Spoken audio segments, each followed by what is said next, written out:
Welcome to my channel. আজকে আমরা বাড়িতে যে বেশি পাকা কলা থাকে সেটা দিয়ে একটা বেশ হেলদি পানীয় তৈরি করব। তার জন্য আমরা কলাগুলোকে ছোট ছোট টুকরো করে কেটে নিলাম।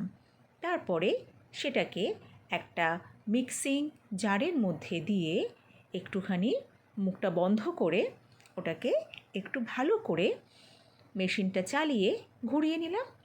এবার তারপরে তার মধ্যে অল্প দুধ অ্যাড করে আবার আমরা একটু ঘুরিয়ে নেব।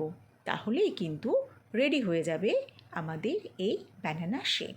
এবার এটাকে আরও একটু হেলদি বানানোর জন্য আমরা কিন্তু এখানে আরও কিছু করতে পারি, হেলদি এবং টেস্টি অবশ্যই। আমরা কি করব, তার জন্য আমন্ড, কাজু বাদাম টুকরো টুকরো করে একদম ছোটো ছোটো করে কেটে এই ব্যানানা শেকটার উপর দিয়ে আমরা ছড়িয়ে দিলাম। তাহলে সেটা দেখতেও অনেকটা সুন্দর লাগবে এবং খেতেও কিন্তু আরও বেশি ভালো লাগবে। ধন্যবাদ আমার এই চ্যানেলটাকে দেখার জন্য। যদি ভালো লাগে তোমরা এটাকে সাবস্ক্রাইব করে নিতে পারো।